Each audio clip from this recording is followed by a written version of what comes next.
Cool. Okay. Say something again, please. It's kind of cool to see like where you live. I know, right? I could give you a little video tour. Yeah, Okay. it's kind of like I like it. Like I'm in a celebrity's house, like Micah's crib. Yes, that is my house back there. Lulu is out of view. Hmm. You know what she looks like.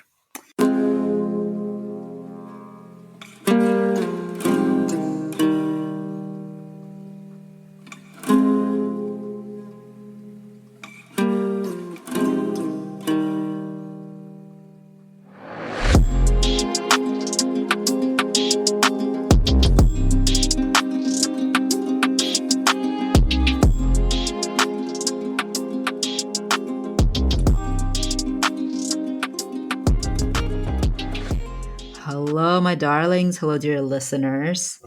I'm here with my client and friend, Judy.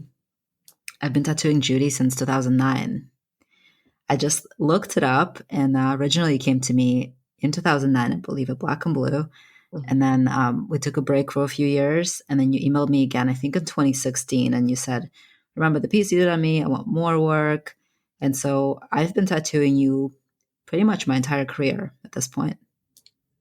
Wow, I didn't know that. Yeah. Will you introduce yourself? Just your name, as much of your name as you want to share, your pronouns.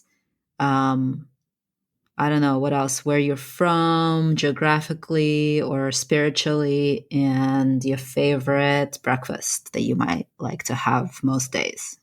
Oh, those are all pretty easy except for the last one. Let me see. So my name is Judy Jaramillo Argumedo. I go by she and her. More what I'm geographically from like so many different places, but I usually call Los Angeles my home, specifically the little town called Pico Rivera.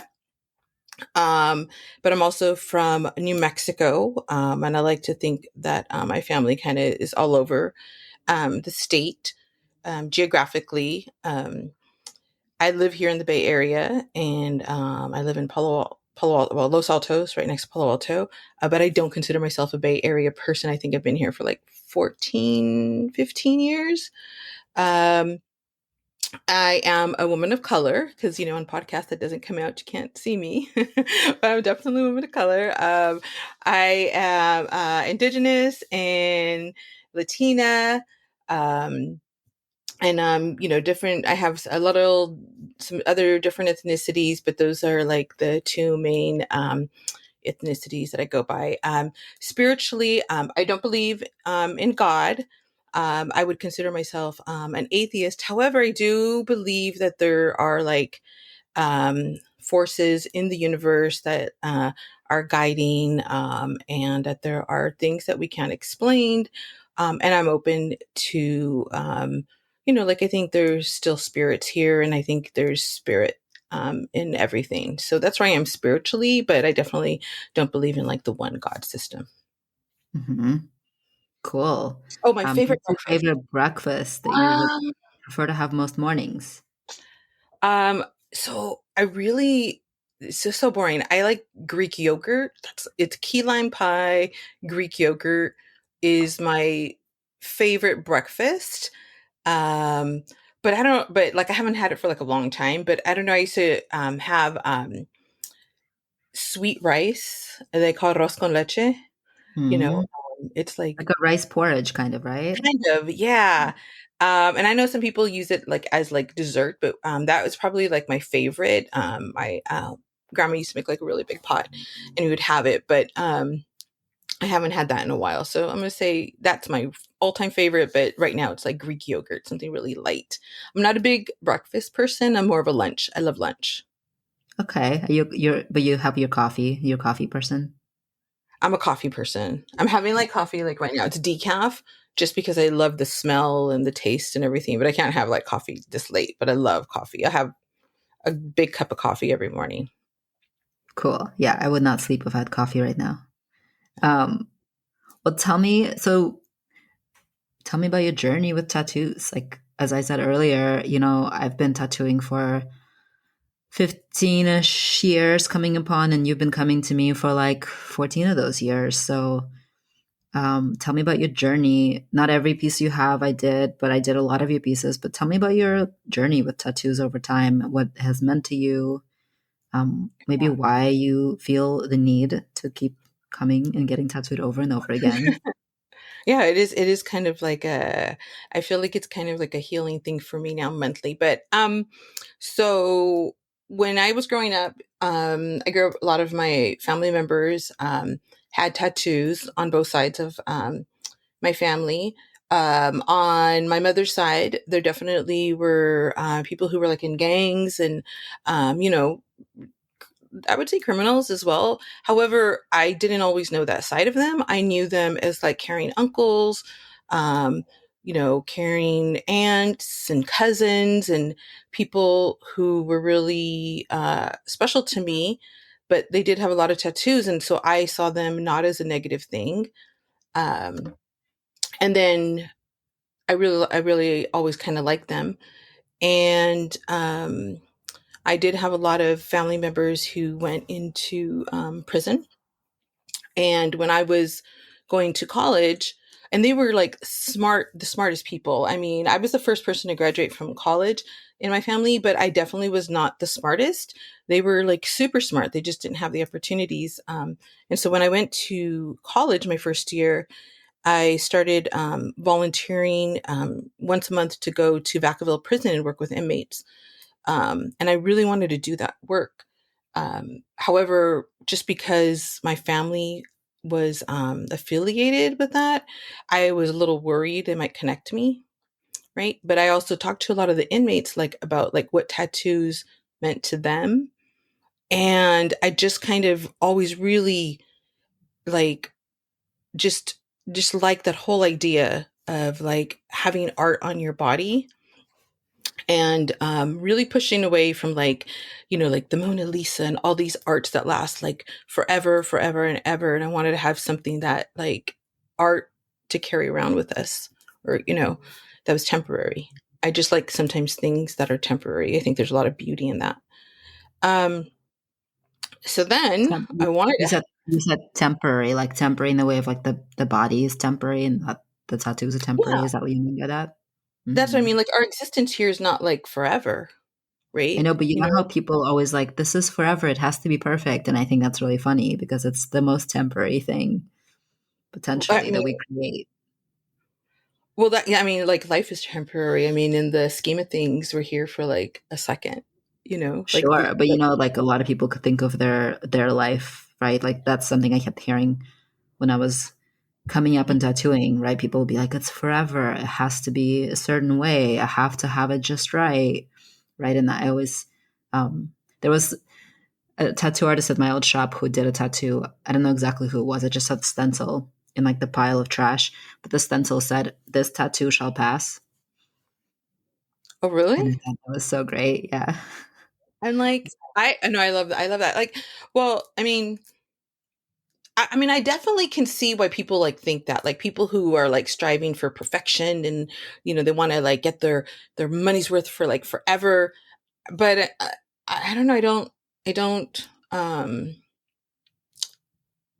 I don't think that my perspective is always like what people think it is, but I definitely think um it's temporary, and people are like, oh my god, tattoos are going to be on you like forever, and I'm like, well, it could change, you know and hmm like it's not like forever. I could change it if I want, and people change, things change, but like our existence is super temporary. So I think it's temporary art, and I guess I said, I really push back against. I mean, I know there's beautiful pieces of art. Like I love artists. I like, follow a lot and everything. And their work is just like, immortalized forever. And I don't know why, I just don't like that. I like, there's just something about it that just like bothers me.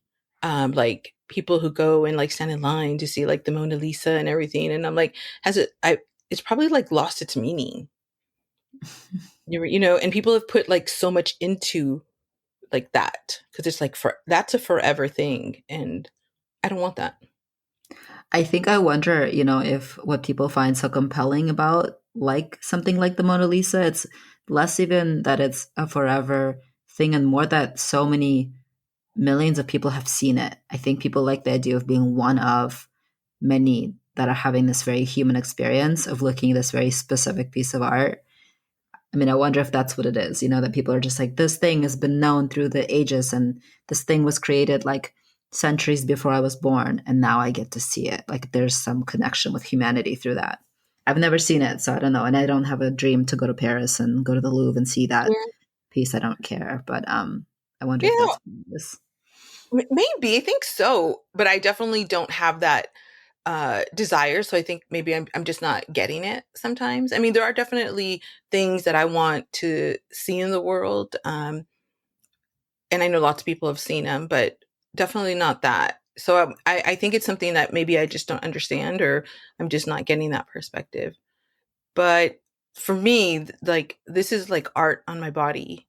Um, and I wanted to get a tattoo like a long time ago. I mean, before I even went to you, and I think I got my first tattoo maybe a year or two before I went to go see you. But um, I had went through like a hard time, like just emotionally. Like I was in a relationship and it disintegrated. Then it was like got back together, and I think that, and then I started my career as a teacher, and just because like there had been a lot of loss. A really close person to me had committed suicide, and I was like kind of lost, and I think I got into um oh my god, I have to do like get the house, and I have to have like the kids, and that whole like trajectory which I had been like rebelling against like my whole teenage life. And I had known I didn't believe in God since I was like 11, and my parents were really upset about it, but I like stood by it. But then sometimes I think when you go through like a trauma or something, it changes your perspective, and not always in a good way. You think like I missed something, or maybe I'm on the wrong path. And I think I did like the whole like American dream. And so that tattoo was not part of that. That definitely was like, alternative. And then I don't know, like something just clicked in me, and I was like, I am not happy. I just wasn't happy. So I sold our house. I was like, I don't want to own the house. I don't believe in like owning property. How could we own the earth? Um, and I sold my house, and I was like, I need to be who I am, happy. And I went to go get my first tattoo. And so my first tattoo, um, I got a symbol of New Mexico. Um, because it's the Zia symbol. And I got it from a visiting Japanese tattoo artist. And so he didn't speak any English, and there was an interpreter, and he gave me a gift. And it was just a wonderful experience. It really hurt. He did like an old style kind of tattooing. I didn't, and it like super hurt. Um, but I wanted it to be bigger, and I don't think I told him that. Mm, Or it got lost in translation. hmm And I think I kind of like just sat with it, and I was like, hmm. I was like, I was like, I loved it, but it was like so small. And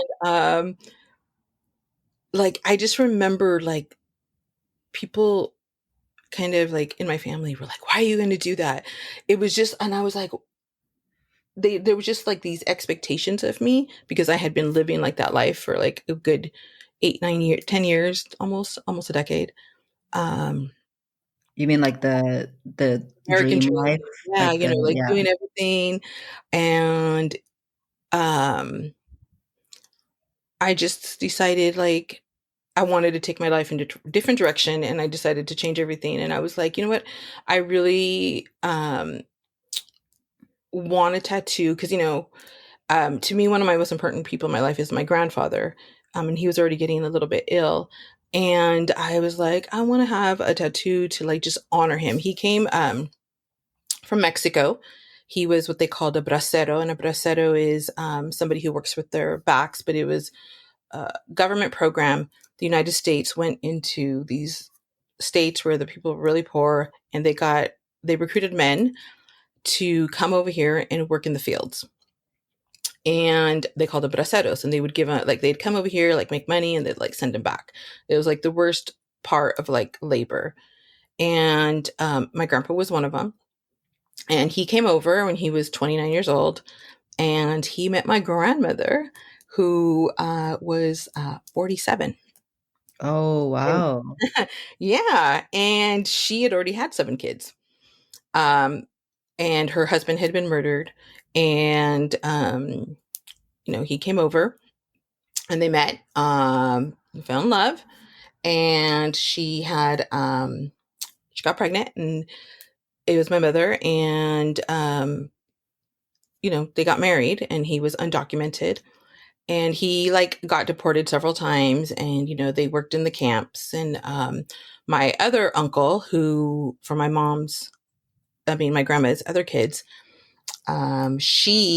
he was like a teamster, and so he got him a job. They kind of did that whole thing. I won't say his name, but he was a bookie for maybe like some, teamsters. And he got my grandpa a job, and they got him on the way, and they got him to, like, citizenship, and the whole story. He just gave up so much, and he was like the best person, like, in my life, and I really wanted to honor him. So I got the tattoo for him, even though he was alive, because I want to honor people while they're here, so that they know that I care about them. And it was a hummingbird that you did, and you Hmm. wrote his last name, which is Mascote, on the arm.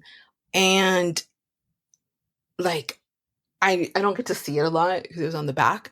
And that's why I decided, I was like, I'm gonna get, like, art to honor my grandfather. And that's why they were all on my back, because it was like a bracero.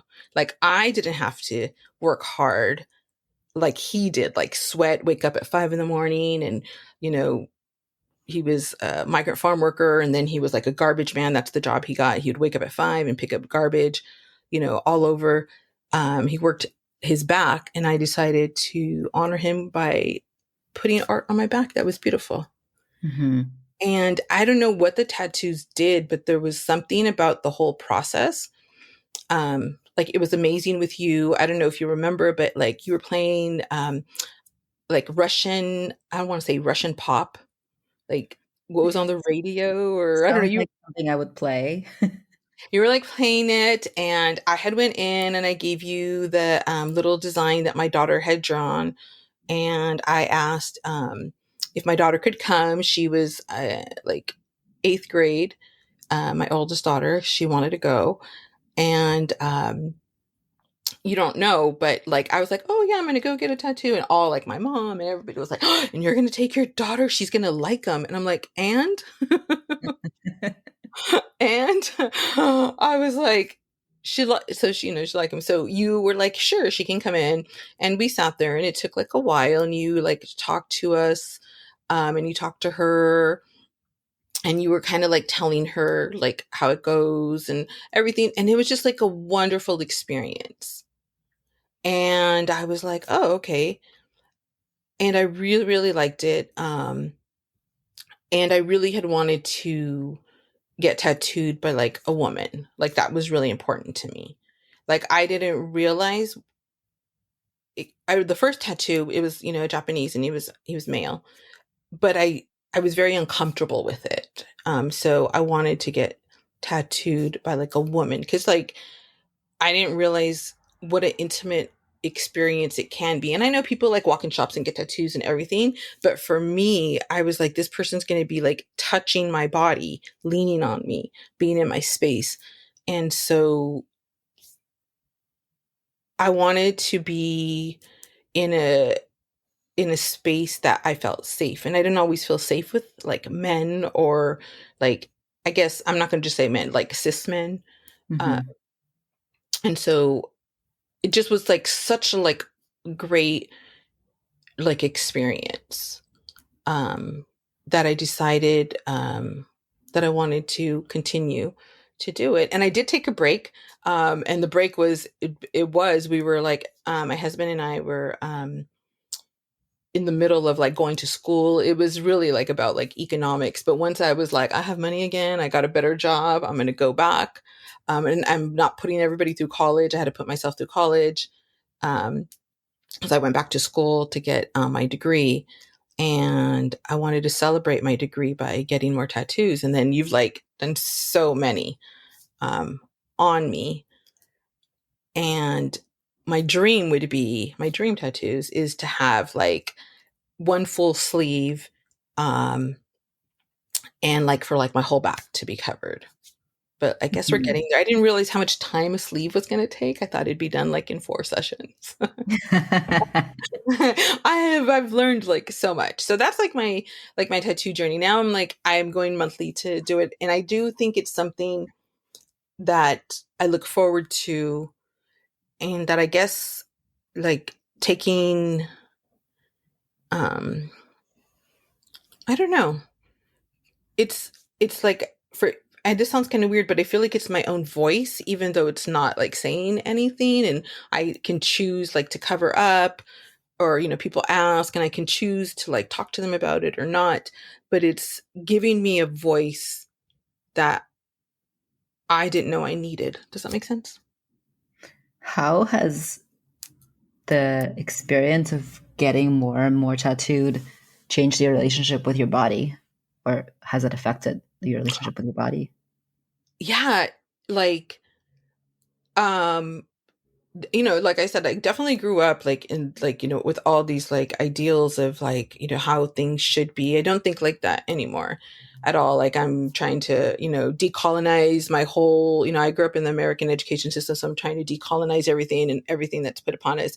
But I do think that getting like tattoos, like I'm not as worried as I'm getting like older, like, oh, this doesn't look good, or I have to like diet, or like my I don't want to show my arms because like the things, you go on anything on even like TikTok, everything, and they're like, oh, if you want to get rid of like your belly, or if you want to get rid of this, and I'm like, why can't people like grow old gracefully? I'm thinking that now. I didn't know it, but I was like, the tattoos have changed. Like I'm excited to like look at my body, because like there's like I notice like something different. And as I get older, or even as a like I'm in the sun, I'm like, oh look, like I have the lady, like her face is like a little bit darker. She looks rosier, Mhm. it's exciting. I think it's given me a much more positive body image. I love that. I mean, you hope that as people get older and get wiser, that that happens naturally. But I think tattoos help speed it up, Yeah, the I do. I process of think self acceptance. it does. Especially like you have to like it's and this is the thing, like people look at people all the time, right? People like look at you and you have your own narrative of what you think that they're thinking when they look at you. And what I think now, because I'm always like, they're like, oh, they're trying to figure out what that tattoo is, or like, they're looking at me because this is like a beautiful piece of art, instead of like looking at me with like a negative things, because people do stuff and I'm like, oh, they're just trying to like figure it out. Um, and I think where we get a little obsessed as a society of like how people view us, what people are saying when they look at us. And it's really hard to combat that. But with the tattoos, I'm like, oh, I just like, oh, they're looking at the tattoos and I let it go. Where Hmm. sometimes it's hard to let things go.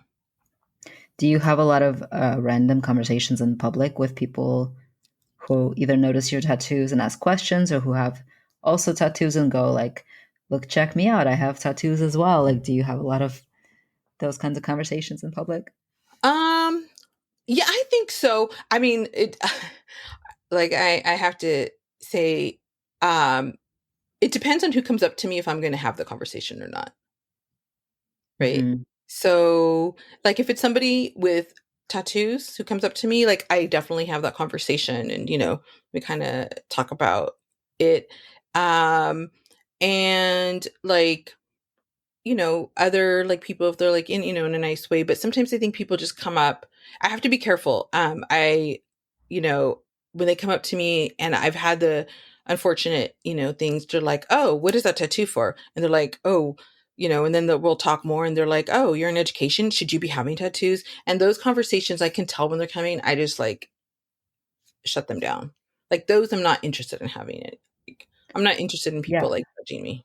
right. Totally. I mean, I also, how unfair that is, because if you were, I'm assuming, so if you were a white woman, they'd be like, "How cool! You're in education. How hip of you to have tattoos!" Right? But Right. if you're a woman of color, there's a different association with education level, class, like you said, like you had family with tattoos, and then Mhm.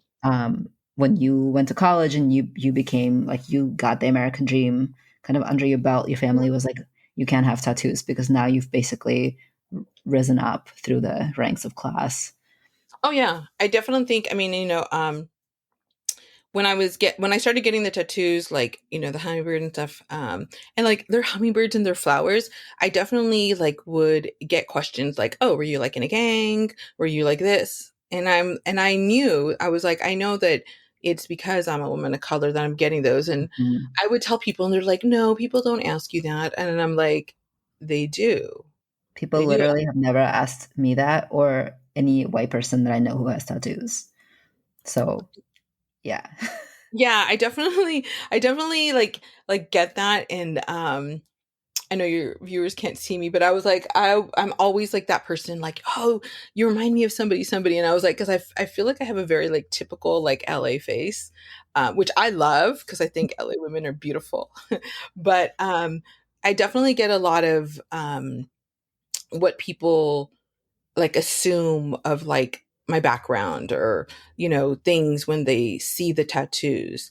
And so for that, like I'm not there yet. I'm not there like to when I go into an interview or I'm meeting families for the first time, because I'm an elementary principal.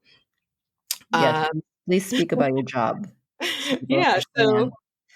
yeah, I'm a principal of an elementary school, and when I go in there the first time, I do like will wear something like long sleeve because I do know that they're gonna like judge me, and people could say like, "Oh, well, you shouldn't." I was like, "Well, being a woman of color, being a woman, and then a woman of color, and have tattoos, like that is going to put me at a disadvantage, and it's not right, and I don't think it's right because I eventually the kids see it. I wear short sleeves and everything, but initially, I do have to like remember the society that I work in and that I live in. Like this is the air I breathe, right? And Yeah. racism and all of that is in the air, and I am choosing to have tattoos. I don't think there's anything wrong with it, but the first initial, I have to be aware, and I have to make like I have to do certain things, and it's kind of like I feel like people of color in general. It depends, where you are, who you come from, whatever. There's certain things that we shouldn't have to do, but we have to do in the Yeah. society to like make it because I want to be a principal. I love students like education. I don't think education saved me. Education gave me the skills to save myself because my parents were my childhood was about my father was definitely like a abuser. My mom, he was domestic abuse and stuff, and it was hard, and I didn't want to like land up in that situation, and college helped me like have my own skills and leave, right? Give you options, right? You could get a job that's higher pay and move away, and yeah. Give me lots of things, access to healthcare and all of that. Um, but um, I still have to remember like the world is not how I would like it to be. It's the world is not equitable, and so I still have to do certain things. So I don't know. I mean, it's the kids like get it. It's like, the kids are not going to see like my tattoos and be like, I'm going to go like tattoo myself. That's, I think people don't realize like how accepting like kids are. And like the kids will ask me and I tell them, oh yeah, I got it when I was like older and stuff. And the best question I get from parents is like, well, aren't you worried that your like own children are going to get tattoos? And I'm like, my older daughter has a lot of tattoos, and she's a very successful engineer. I don't think like they're gonna like stop you, you know. Yeah, And if it's really, again, I feel like it's another question very much directed at you as a woman of color. yeah, there's a lot. I do think, I remember like I think when I was starting the sleeve, I was so like, okay, Micah, we can't go past my elbow because I Mhm. have to be able to hide my tattoos from like parents and like children, and I'm going to be I was at the district office where it was a lot different. I was doing a lot of like federal programs, and I wasn't like the face, or I wasn't like facing parents all the time. But I was like, I'm going to go, and I was like so worried.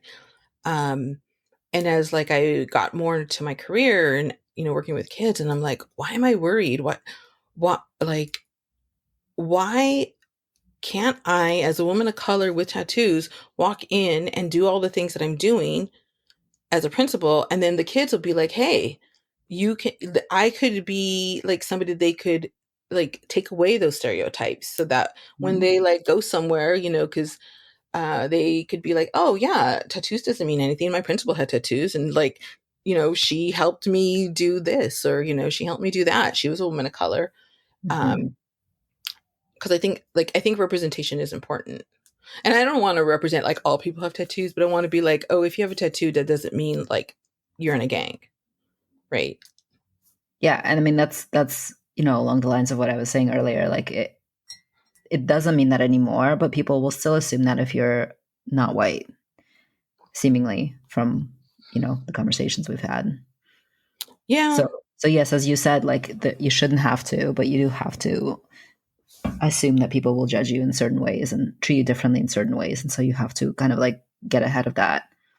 And how fucked up and unfair that is, and how different that experience is for people of color versus white people. And I mostly tattoo white people because that's mostly who has the disposable income, the I don't know what other resources that lead them to me in some shape or form. Yeah, I mean, I think that's like that make it just I mean, it makes me sad, but I'm not surprised. However, though, I do see like a lot more people like with tattoos now. Hmm. Like Yeah. in education. I mean, I'm talking about education. In education, I think I'm seeing a lot more people like, have them. Um and I think sometimes when parents see that I have them, then if they have them, they're not like, I don't know, I feel like when I like show them and I'm like, oh, like I'm in education and I'm like, doing all this or whatever, it gives people who may not have like the courage to kind of, you know what I mean? Other people of color to kind of come out and kind of like, Hmm. like do it. And, but in my head, I'm like, why wouldn't you want like this is beautiful. Like I have like all these like beautiful flowers, and I have like my new gecko, which I'm like obsessed with. Uh-huh. Um, like it's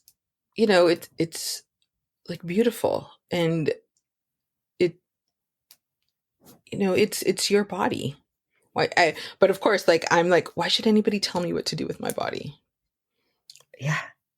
Right. Um, yeah. I mean, representation super matters. When I was helping raise my stepson more on a day to day level, and I would take him to school and pick him up, I would get there and I'd be the only person with tattoos. And I always felt so weird, like I just never wanted to be a part of the community. I didn't want to get to know any other parents because I felt like I was the only weirdo. Like I would be there, I'd have my short hair, I'd have my tattoos, I'd have my alternative clothes. And like it had, the school had a lot of folks of color as the teachers. The principal was a Black woman. The parents were sort of, varied Hmm. types of folks, but everybody was very clean cut. It was a private school. So, um, yeah, it was interesting. Like maybe it was the fact that the school was private, everybody had more money than usual. Like, my kid was, had a scholarship, and also his mother was paying for his schooling. So me and my partner were not really part of that kind of more moneyed, parents of the school. And so I always felt so different. And I feel like my tattoos really gave me away in like the class sense of being among the parents who were all like professionals with white collar jobs. Oh, I mean, I can see that, especially like I do think I'm like the only. I mean,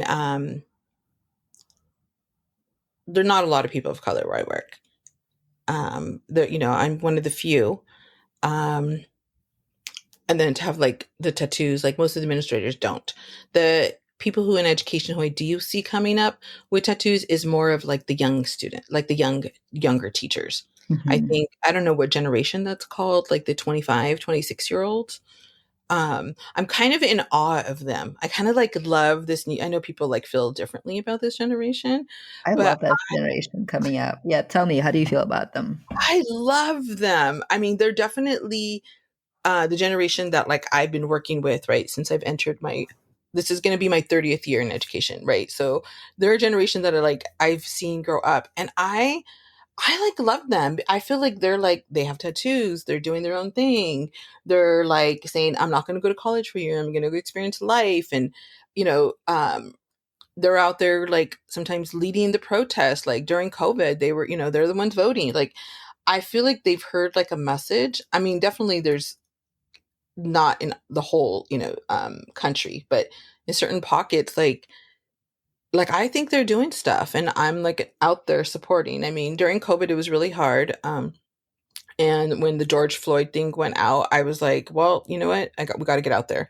And so Linnell and I went out there, and we were like with protests and everything. And who I saw were young kids. Like Hmm. they're like upset, and I'm like, because I'm really worried about our country right now.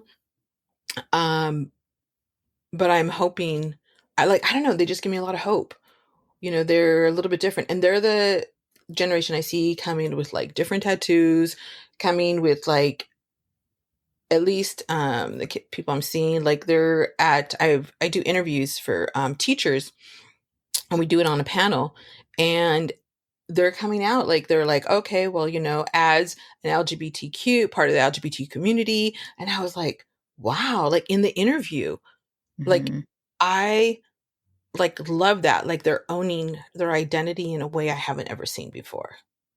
They're more able to advocate for themselves and their needs Hmm. in a way that our generation, and I'm lumping you and I together, even though we have some years between us, but the way that we weren't, our parents told us to shut up and sit down.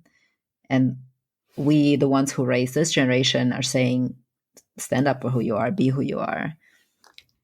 And it's Yeah. really beautiful to see them do that. They're so much more aware of themselves, of other people. They're so much less judgy about how people look, how people's bodies are, how people's abilities are. It's really, yeah, it's really remarkable, I think. Yeah, I'm excited. I'm excited for them. Like I am excited. I want to like be a part of like whatever. I was like, okay, well, what can I do? Like I'm on the older side, but I can see them. So like I'm like doing interview committees. I've like trying to like, you know, um do things to try to mentor them, because it's hard coming up, and they're excited, and how can I like get them into positions of like power, or agency in the educational world. So I also do mentor teachers and administrators. Besides being an elementary principal, I have like a second job that I do with the private university. But yeah, like I'm into it. I'm like, I told you like maybe when I started getting my tattoos, I really like I feel like I'm always learning, and I'm really trying to like live my life by the ideals and values that I'm teaching. And this generation like inspires me, right? Because like right now with the whole like the environment, we've like killing our earth and everything, and they're out there advocating for this or doing all these things, and I was like, okay, I have to like live that, and they inspire me to do it. So I'm trying to like do my part, and I have a lot of hope because we need some help. Yeah, yeah. And We need a who lot of better than the people coming right up after us, right? Yeah. I'm so curious about the mentorship piece of what you just said. I feel like I'm entering a stage of my life where younger folks are seeking my mentorship, and I'm really happy and excited to be entering that part of my life. And I couldn't have done it some years ago. Like now, I feel like I'm more ready, and I have something to share, and I have some care to give in a way that I was never able to before. So um, how long have you been mentoring, and like what's the format of how that goes for you? So I think probably like last September, there was a position open. It's called the Diversity Leadership Institute, and they have an affiliation with Loyola Marymount. And what they do is it's a program for teachers of color. It's only for teachers of color to get their administrative credential to be principals or superintendents or whatever. Um, and this woman started it, and she's like amazing, and she thought, they have this paper how like kids of color do better, and even like white kids do better when they have models, right? Of um, course. of Yeah. representation. And so her whole idea was like, let's take out some of the barriers. So teachers enter this program, and it's completely free for them. And they do all the coursework, and it's like a really, but what they do is they give them a mentor to help them like navigate all through this. And that's like a little bit different because you just go to college, you get whatever, and people don't always take in account that um people of color sometimes have some different obstacles, especially Hmm. like in education, right? It's like pretty dominated um by, actually, so often it's dominated by like white women, but then when you get into administration, it's dominated by white men. um so I applied, and I became a mentor. And so it's a pretty official. And so I meet with, they assign me two women of color mentees, and I like, meet with them on Zoom, or we do phone calls and we text, and really kind of help them with like things that they're like going through. And some of it is coursework. One of them, it was like a lot of coursework and getting through the program. But the other mentor, she's an assistant principal in Oakland. Like we talked about things, she's like, I don't think this lady's listening to me, and I would like tell her, okay, you're right, she's totally being like this way. And sometimes people need to hear that, like that you're Hmm. not going crazy imagining things. And that meant, I love both of them, but both, that mentorship really meant a lot to me, like just kind of making like small little things that she could do to get there. And it's been very rewarding for me. But I also have done mentorship with students who are going through college, and kind of like been like a sounding board for them as well. So I like both. Right now, I'm trying to, as I'm like getting towards the end of my career, I'm trying to get I really like what I'm doing right now, getting the teachers of color into administrative positions and really trying to change it. Because it was hard. It was really, really hard for me. I did like 10 interviews with my own district as a teacher, and I kept not getting the position. And I would hear things like, you're just not the right fit. Or maybe you should concentrate on your children, Mm. or Yeah. just different things. And I'm like, what is it? And then, of course, once I got into it, they're like, "Oh, you should have been an administrator a long time ago. You're Right. great." And Like, I I've was been like, trying. yeah, I was like, "Really?" And then like, and that's how it is. There's just like, "Oh, we just don't know." Like, I remember somebody telling me, "Oh, we don't know if we're willing to take the risk for you." And I'm like, "What is the risk for me?" Like, Right. and I was like, "Oh, I'm a person of color." Yeah. And a woman who might want to, I don't know, retire and go lay on the beach in a bikini somewhere. Yeah, I just, just it's so it's hard. So the mentorship piece is like, I feel like I can give my experience and really help people through those like problems, and also give them like the skills that they need, Hmm. and try to avoid the pitfalls. Hmm. I think it's the most rewarding thing. No, it's not the most rewarding thing, because I really like being an elementary principal. That's pretty rewarding with the kids, but it is very rewarding. How many mentees do you have at a time, and how often do you meet with them? Well, right now I just have two, and we're off for summer break. But I was meeting with them like 2, 3 times a week. But it Okay. was Is that text on and Zoom or phone. in person? Sorry, go ahead. Oh, no, through Zoom or through like texting or phone calls. Hmm. Yeah. So it was pretty, and then, like one of them was at a school, and I can give my experience on how, because, not everybody, you don't have to, but I do feel like, administrators of color sometimes, I can understand like how to reach out and provide like more equitable, um, you know, experiences for students of color. And so I try to give them like some of the ideas that I'm doing, um, because I'm doing ideas that I've always wanted to do, and like how can they, start those things as well. Do you tend to work with them primarily in issues that they ask you for? I mean, that makes sense. That's what the relationship is there for. Like, if they're having an issue, you can help them out. But do you also offer them kind of unsolicited feedback or advice on things you see maybe that they haven't seen yet, like in their life or in their situation or in their Yeah, personalities or how they deal with things? I do. Especially, yeah, I do because I don't think they can like see it. Like, they'll just tell me things and everything, and I was like, well, you know what? You need to have a plan. Like, what are you going to do at the end of the year, or what are you going to do in 2 to 3 years? Because sometimes I think people just are seeing one year ahead. They're surviving, and I I tend to the way I give the advice is I tend to ask a question, Hmm.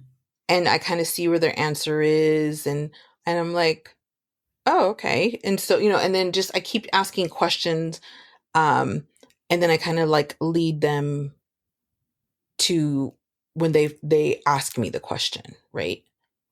Or they're not sure. But I want to see because maybe they've thought about it. So I do a lot of like leading questions, and like for example, the assistant principal is like, well, she's like, I really, I'm working with this person is really hard and blah, blah, blah. And I was like, well, where do you see yourself like in a few years? She's like, well, I want to be a principal. And I'm like, well, when you're a principal, you may have a staff and you're not going to get along with every staff member. You're not going to see eye to eye. So do you really want to move this person, or do you think you can find ways? Because sometimes you have to find ways to work with people you don't want to work with and who you don't agree with. Um, but they may be an amazing teacher, so you want to keep them on your staff. And so, we kind of walked through that, and she was like, okay, instead of like just moving her out, like let's figure out some ways. Hmm. And so I do give some of that unsolicited advice. Hmm. I think that's a part of being a mentor, right? Yeah, right. Because they can otherwise Google the answer or something. I don't know. Maybe talk to their therapist. But as a mentor, maybe you get a bit more leeway of what you can offer somebody. That's Yeah. something that I've been thinking about a bunch because I guess it's like not a very strict format of how I am doing mentoring of some of the younger folks around me. And so I wonder how much unsolicited advice I can really offer. What is fair? Or sometimes people just need to find their own way and come and ask you. Well, I think starting off with like, well, where do you want to be? What are your goals? Right? And then like, what's your plan to get there? And usually like, if they don't have a plan, they're like, well, if I were you, or if this was me, and then you know what I mean? Like, I think Hmm. it has to be like something that they want, right? Hmm. Or like Yeah. if it's something that they don't, that I'm like, why do they want that? I'll ask them, well, why do you want that? Like, what is it that appeals to you? Like, why do you want to be, uh, like a superintendent? Or like, why do you want to do that?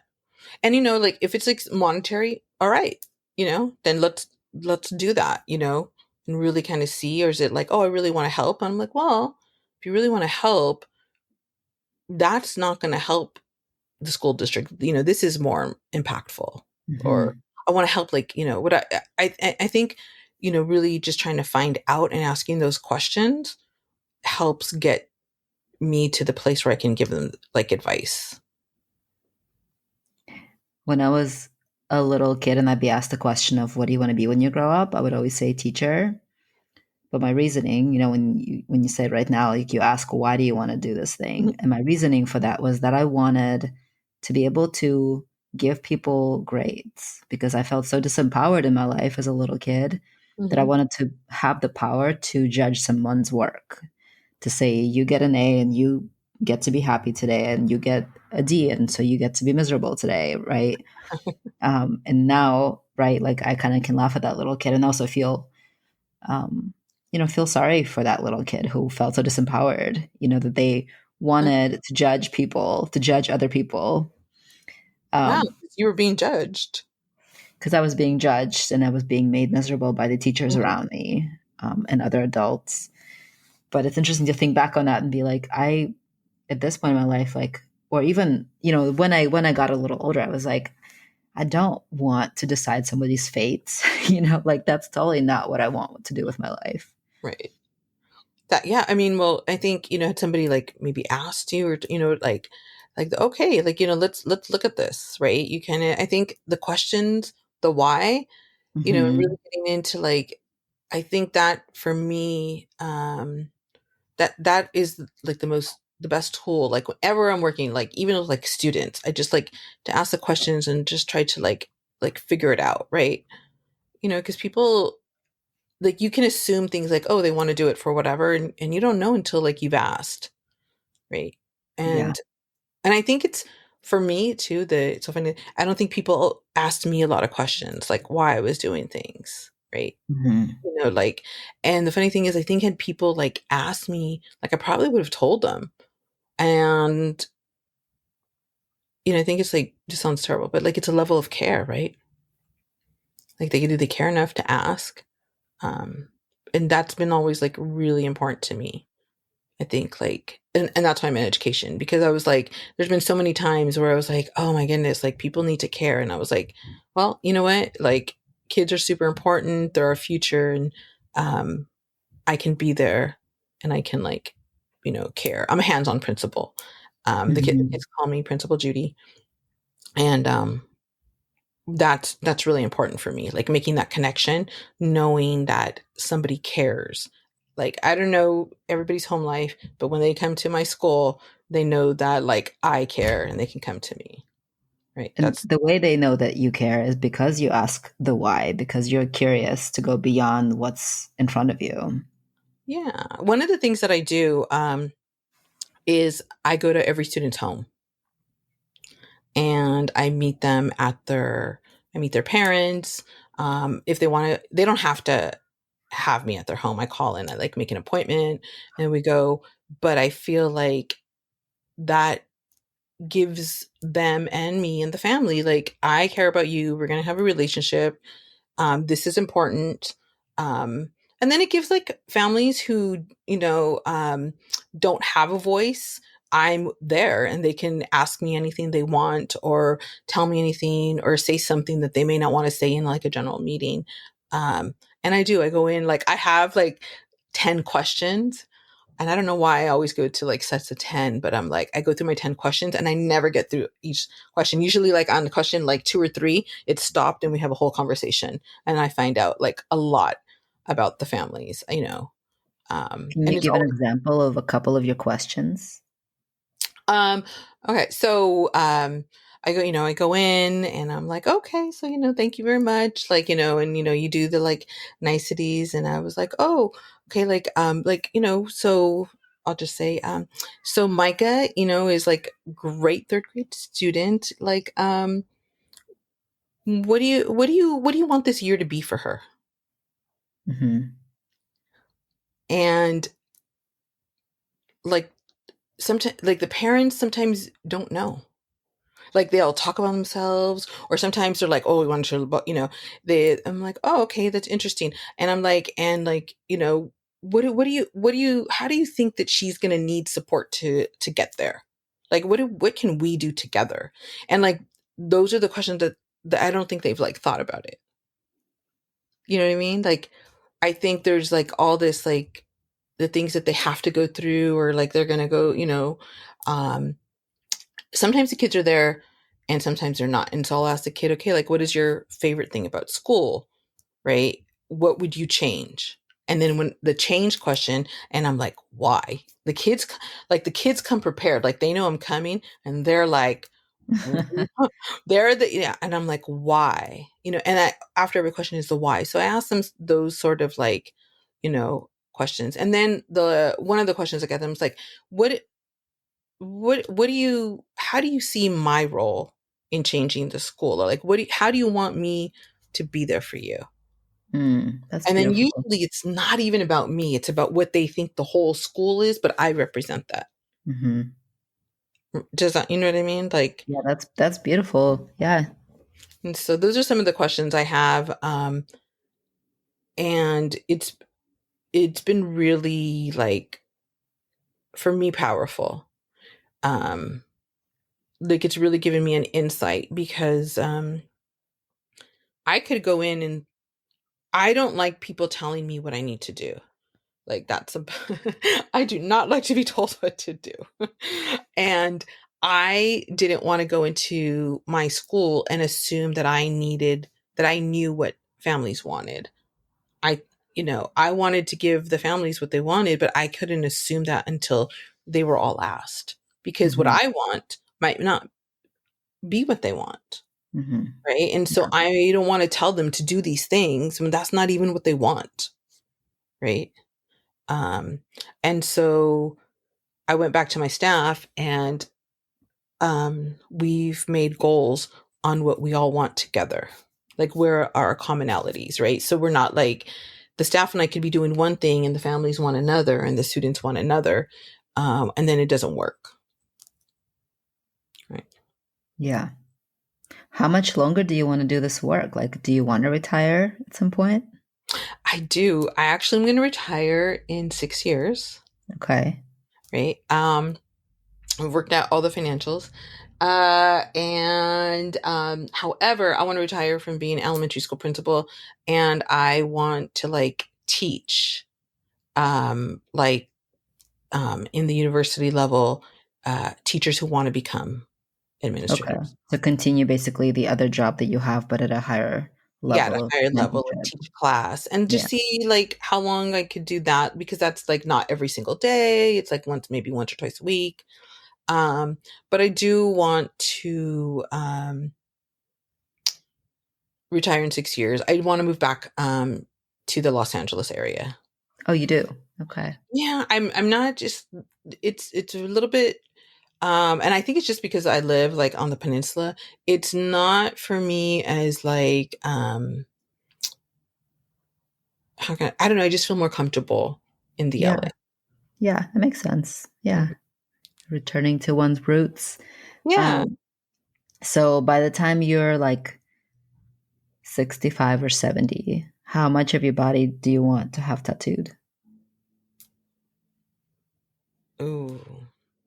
Well, the funny thing is I you had talked about finger tattoos the last time. And so this weekend there was like a little festival in my town and they had a henna and nobody was at this woman's booth, so I went and got like a henna. Nice. And That's really cool. I was like, I love this.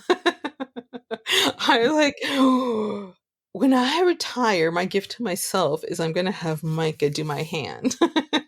Yeah. um and then I'll move on. I probably would like I was thinking like, I don't know, like one whole leg, one whole arm. I like the idea of like not balanced, do you know what I mean? Like one arm not one, you know what I mean? So Hmm. thinking about having um my whole back, one full sleeve. What do you call a leg? Is it a leg? You know, like when your whole leg is A done. Like leg sleeve. People say not a a leg. leg sleeve. Oh, Yeah. that was like, is it a leg sleeve? Yeah, like Yeah. that. People say that. Yeah. Yeah. I mean, you So you could be have like a lot of a pants, but nobody says a pants.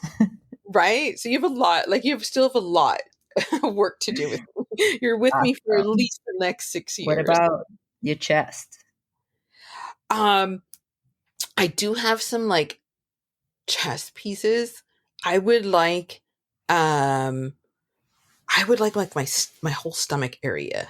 Oh, yeah. Okay. And I want like, and like, well, my girls, I want like, I'm not exactly sure, but I want like an really like old kind of like Latino Chicano kind of like tattoo, like where it goes across like your stomach, right? Like in lettering? You're talking Like like in lettering? lettering, Yeah. yes, like in lettering. But I would like, Old English or something. yeah, something like I do. I've always like wanted it. That's actually the tattoo I always wanted. Like I Okay. loved the way like it looked. But like a lot of them are also like I don't want any like the Virgin Mary or like they have Uh-huh. like a lot of like religious symbols and they're like I do have like something that like a couple of like ideas um like some really powerful words. I think words are very powerful. But I haven't like settled on it yet. So Love it. Yeah, Okay. I have like That sounds pretty favorite cool. words or favorite like sayings and stuff. And so I have like three that keep on coming up. And so, but I would like an old English. So you have to start practicing. Like, Yeah, it's been a minute, but I have done a couple of those types of tattoos. yeah, that's so, yeah. So I'd like all like the chest and everywhere. Okay. Um, I am pretty obsessed with the hand tattoos. Like I the know, sleeve. isn't it fun? It I is. love having hand tattoos. It's so beautiful. So, I like it a lot. And you just get to see it all the time. Like it's a constant reminder of all the other tattoos that you have, It even when you're is. wearing sleeves. It is. It Yeah. is. And I know like your idea because I want my underwater Medusa tattoo. And I was like, I think I do want to see it. I actually was talking to my hairdresser and I was telling her that I was like, oh, Micah told me that I shouldn't have it on my back, that I should have it on my leg. And when you told me that, I don't think you realized, but I like really thought about it. I was like, and because you said, oh, because you can see it. And I was like, because Medusa tattoos come like typically, and for my case, it's true, like with some kind of like sexual trauma. And I was like, maybe Micah didn't even know, but she was telling me that I have to like face it. Hmm. That's intense. Yeah, if you're feel Yeah. like that's something you want to do. Yeah. Yeah. And I was like, but so sometimes you say things. And for me, that's what like, it's also very like spiritual to get a tattoo because like you are putting art on my body.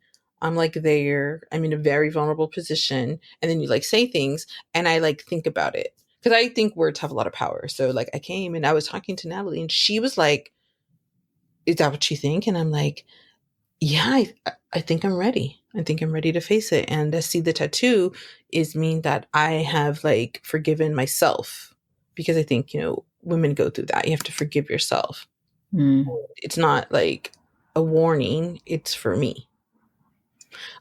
And And then, also, Medusa is a protector, right? She turns to stone the ones who sin against you. I don't know if that's the wording one would use, but I feel like she turns people to stone. So it's yeah. like if someone's coming to harm you, she's there to turn them to stone. Yeah. And I was reading somewhere and I don't know where I read it, so I'm hoping that I'm getting it right. But it was saying that like Medusa is being like reworked. She's the female gaze. Hmm. And I was like, I kind of like it. Like when I heard that, I was like, oh, the female gaze, because we're all about like the male gaze, like, Yeah, and yeah, no, it's a great opposition to the male gaze. But interestingly, she is generally depicted with no eyes, right? They're empty, Mhm. like no. Well, there's eyes, but there's no iris in the eye. There's no dark part of the eye. It's just the white part of the eye. So Yeah, it's like gaze in a really different sense, where there's no part of the eye that's looking at you.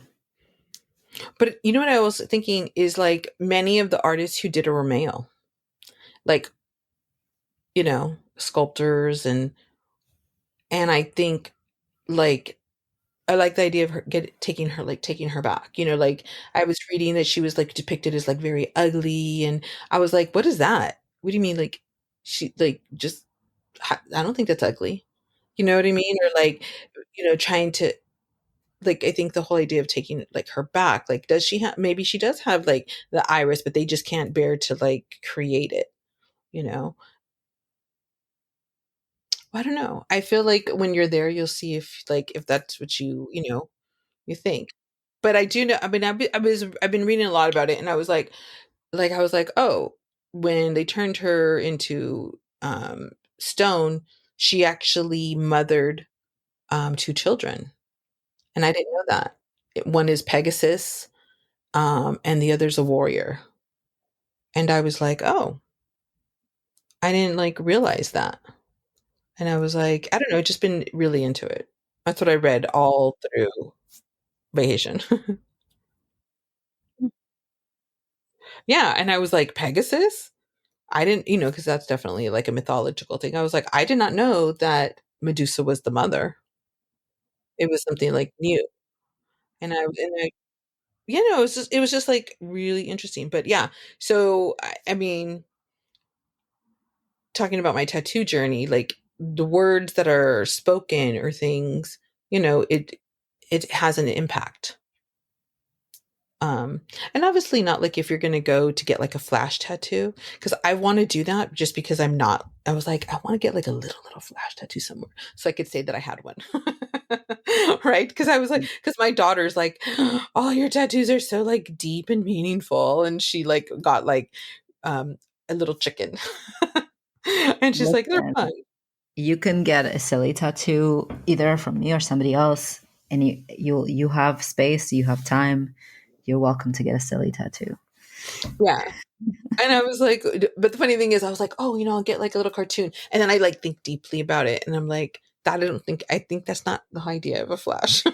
You know, you know what I just thought about when you said a flash that you wanted a little silly flash tattoo. I thought of a goldfish, like those chips, the little goldfish chips.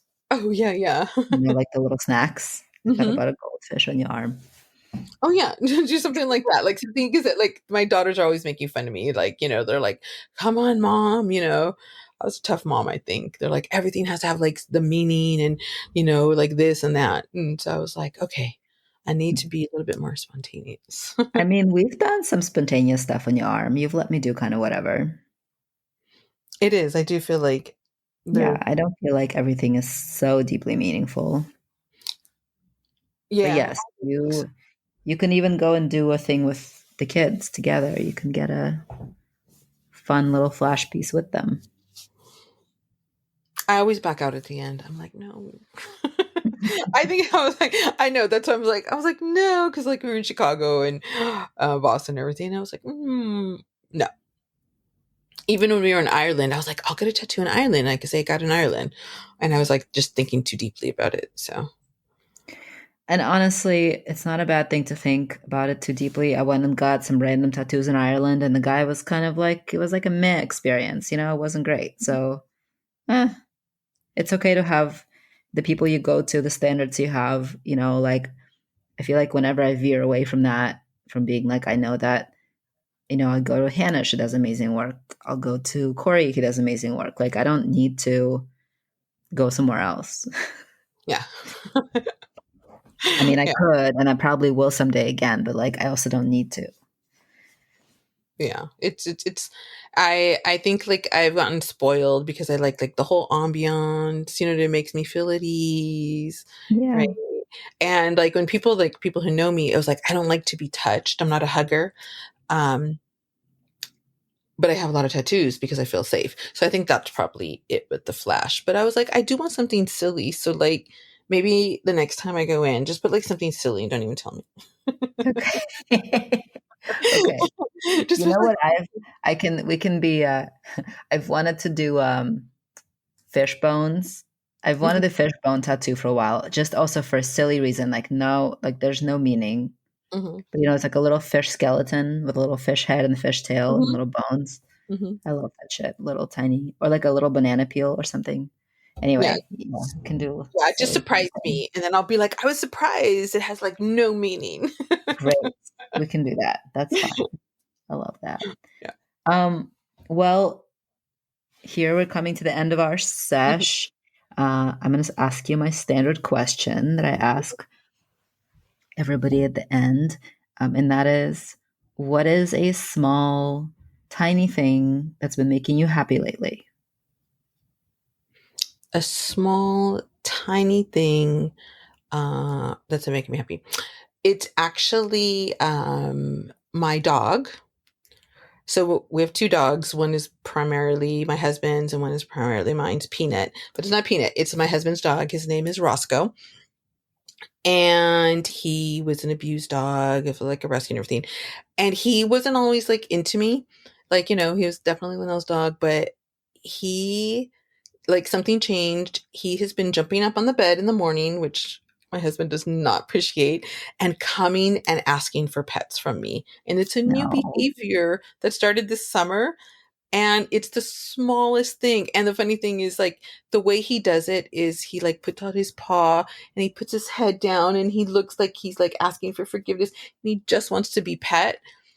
And that's it. Like, just that small like connection with like this dog. And I just love him. Like, and and he's not my dog primarily, but that's the smallest thing, and it's happening every morning and it makes me really happy. It makes me happy to hear that. That's really Mhm. sweet. Thank you for coming on the podcast. Thank you for being one of my longest term clients, if not the longest term client that I can think of. It's always a joy to see you. It's always a joy to work on you and to talk to you. I really love this relationship that we have. It's really meaningful and important to me. I appreciate you. Oh, thank you so much. I appreciate you too. Yeah, I consider you like a really like I don't know when, but I was like, Mike is like my friend. And then my daughter's like, Mhm. she's your tattooist. I'm like, no, we're friends. And I really appreciate you. I look forward to like every month, and I'm like, I save like like stories, not stories, but I save things that I feel need to come out. And even if I don't always like say them, like I'm thinking them, because you create this like safe, warm place, and I feel very comfortable. And I hope to be like your longest client. Like, even if I move to LA, like I'm gonna fly up and you're gonna tattoo my body until you retire. I love that. We So I, shall meet in the tattoo room, wherever we live. yeah, wherever we live, I was like, it's because like this is like a journey, because like I said, we're a temporary thing here on the earth, and I would like to create art on my body until until it's no longer my time to be here.